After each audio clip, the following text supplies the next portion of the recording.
In this video, I'm going to show you how to fold an origami tessellation called Celtic Circle, discovered by Robin Scholz. For more of his fantastic work, do check out Robin's Flickr stream. Now, in this video, I'm going to use a hexagonal sheet of paper with a height of 18 centimeters or 7 inches, and the resulting tessellation then has a height of about 12.5 centimeters or 4 7/8 of an inch. This, by the way, is the reverse of the model. If you don't know how to cut a hexagon, I've got a video on that. Or fold the pattern on a triangle grid folded from a square. We need a 32 division grid for one Celtic Circle molecule. I'm speeding through it here. If you need details, simply watch my video on how to fold triangle grids on a square or a hexagon. Now, usually I'd recommend pre-creasing the pattern of the tessellation before collapsing it. But I figured it'd be nice to show that you can also add creases as you go along. And this pattern is very suited for it. However, especially if you're quite new to tessellations, you may want to pre-crease all of the off-grid creases or at least draw them in. You can also print out the crease pattern that's available on my website and then fold the tessellation from that sheet. So now that the grid is done, let's get started. We're first going to start in a point and go one grid crease up and make a mountain fold to perhaps the center or just a little less. And then the next one. We have to add an Openback Hexagon Twist, but as I mentioned before, we're not going to add any of the off-grid pre-creasing. And you'll see that this is actually quite fun. It's perhaps a little more difficult, but you also can achieve nicer precision because you definitely get exactly to the grid intersections working this way. Now, once you have those in place, you're going to fold them to the top going along the next grid line and push to the center and do that all the way around.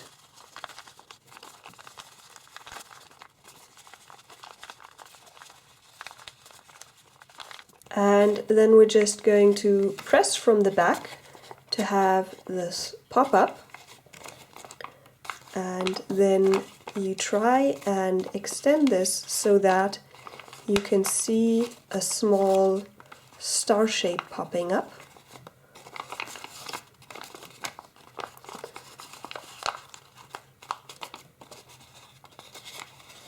Just going inside a little further.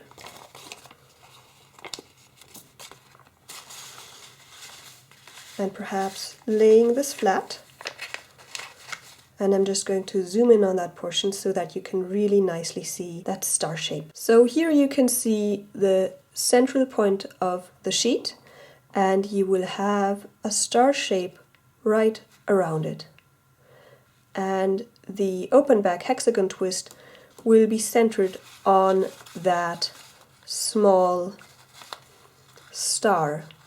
So if I'm just pushing this in a little more so that you can really nicely see that star popping up. Can you see that? So once you've got that, you can then simply push this around and you can already see the paper twisting. And this is like the star puff.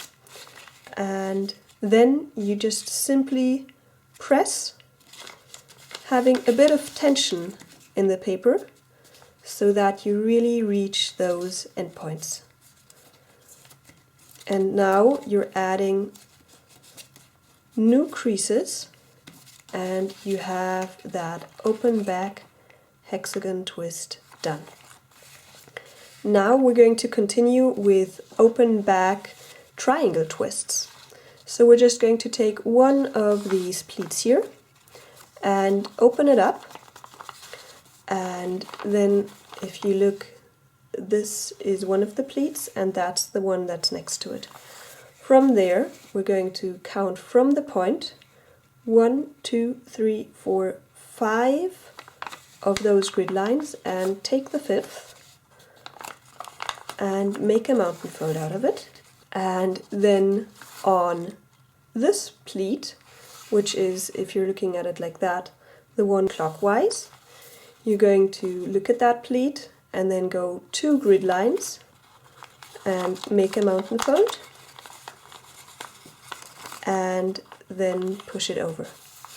So now you have this mountain fold and that one and this one, and you make them almost meet. And this one you're going to also fold clockwise, and if you do that with all 3 of them, here you can see they'll match up here, the 2 edges, and this one's already collapsed a little. Then you just push, and then there will be tension here, and you just increase that tension by folding down the pleats and then adding new creases. And then you have your first open back triangle twist done. And then you go to the next one. Again, we're going to open a pleat right here. Then we're again going to count from that corner, and this time we're going to count 1, 2, 3, 4 rather than 5, and add a mountain fold. And for now, go through that pleat without opening this one, but open that one. This is also why we counted 4 rather than 5 this time.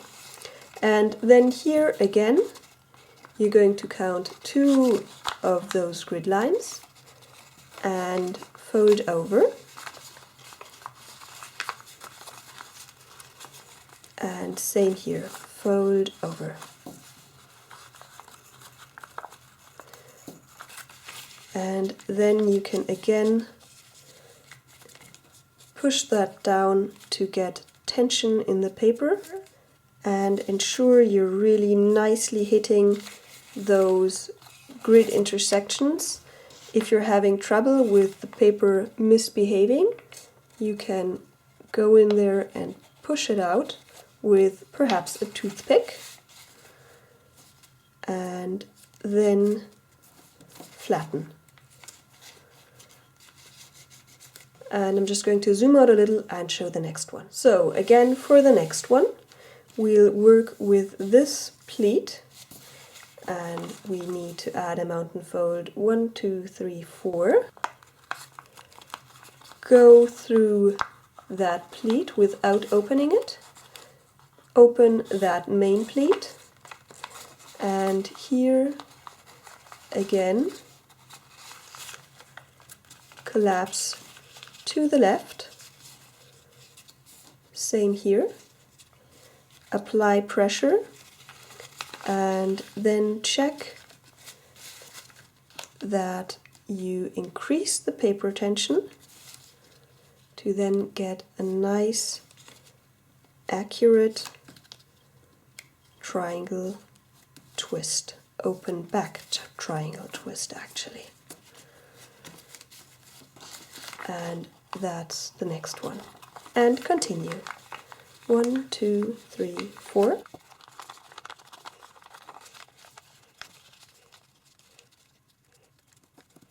And the next one.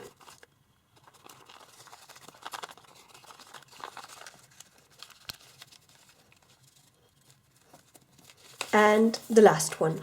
Now the last one's going to be slightly different just because we already have an open back triangle twist here.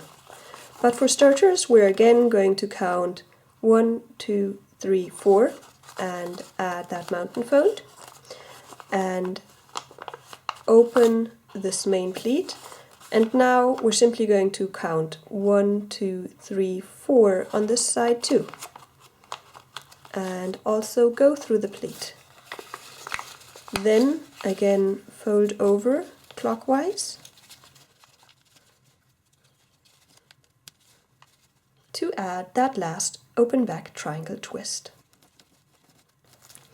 Now we have this quite beautiful pattern already, which reminds of a star, and here a pattern that you could describe as a weave.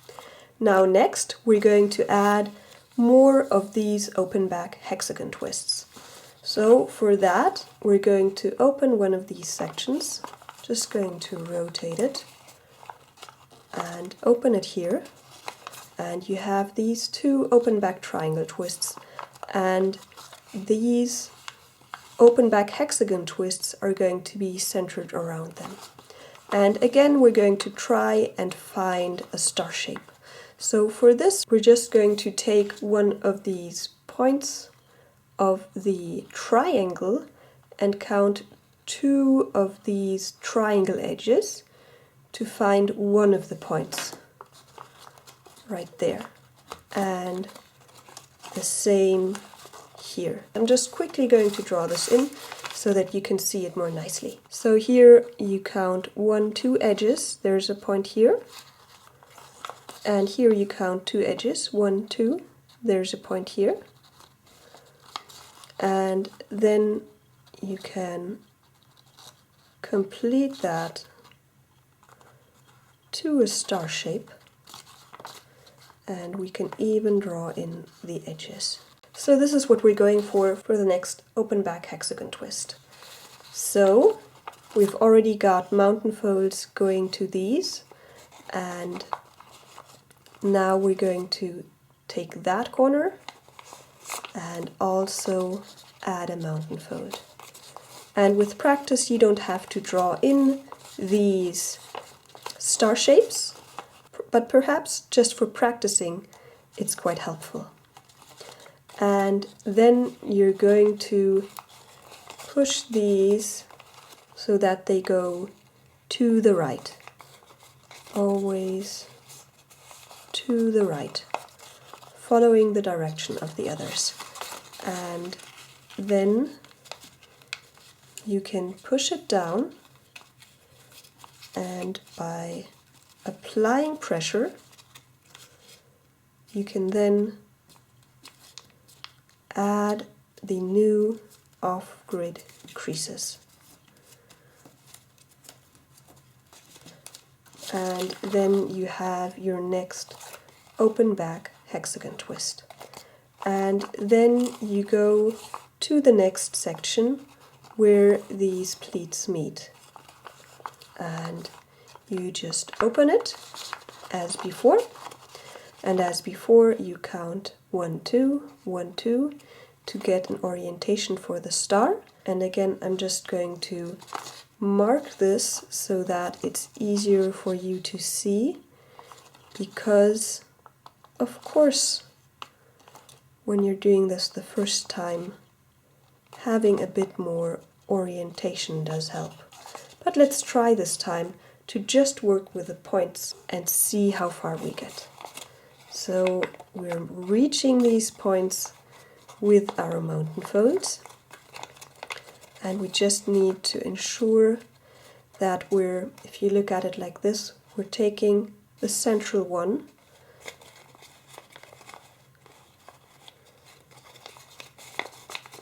so that you can actually collapse this down. And then again rotating over to the right. Can you see that nice star here? And then pushing over. Now you will see that there's some tension here, and we need to add another open back triangle twist here. But let's first finish that open back hexagon twist by simply collapsing down. And then we can see here we've already got 2 mountain folds here. We just need to add the third one. We've got a pleat here. We're going to count 2 grid lines over and then push that over to the left again. And then increase the tension by extending those pleat lines, and then add a nice open back triangle twist here. So now you can see you have these 2 new open back hexagon twists and an open back triangle twist. So we added these 3 structures. And now you can continue with the next one. Always opening the pleats between 2 open-back triangle twists and locating the star that you want to work with, to then add the mountain folds and start collapsing them down. Ensure that you're really hitting those points of the star before you add the off-grid creases. And then again work on the open back triangle twist, counting in 2 grid lines from this pleat right here. And folding it over to the left, catching the points and adding new creases. And continue.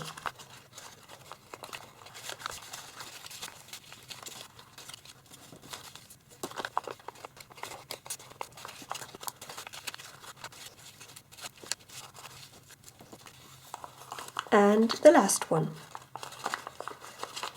Now on the last one you'll have a triangle twist both on the left and the right. But first, again, add that open back hexagon twist.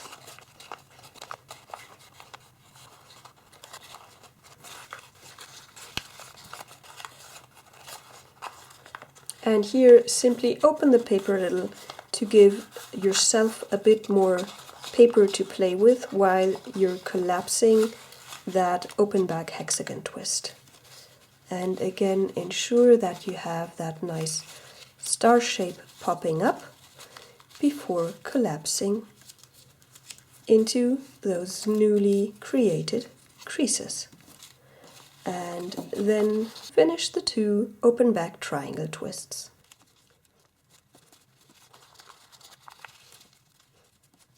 And then your Celtic Circle pattern by Robin Scholz is all done. This is the front and the reverse. And of course, applying backlighting shows that amazing pattern even more, and especially that circular shape that gives the model its name. By the way, even the reverse backlit is really nice to look at too. And now that you know how to fold this tessellation, how about you try the Star Puff tessellation by Ralph Conrad? Or check out my playlist of further origami tessellations and fractals. Finally, to enable you to fold many more tessellations, I've also got a playlist of tessellation basics explaining various twists and such on a triangle grid. Subscribe to my channel so you don't miss my next videos, and finally do check out my website happyfolding.com for more origami content. And thanks so much for staying until the very end of the video. So I thought I'd show you a tessellation I did that actually features 7 of these Celtic Circle molecules. Yes, it takes a lot of time. This is folded on a 96 division grid, but doesn't it look absolutely fantastic, especially when backlit. Also, I will note that these circles I connected with more open back triangle twists, which you can see here, and also that opening right there. So if you're up for the challenge, I do have a crease pattern on my website for you to download to help you along, and if you do fold it, definitely send me a picture to sarah@happyfolding.com because I'd love to see your result. And of course you can arrange these molecules in many different ways and combine them with other patterns. For inspiration, Robin has a Flickr album showing some of his Celtic Circle projects, such as a bookmark of a column of 3 molecules. And of course, you can really fold whatever you like best. So with that, happy folding and happy tessellating!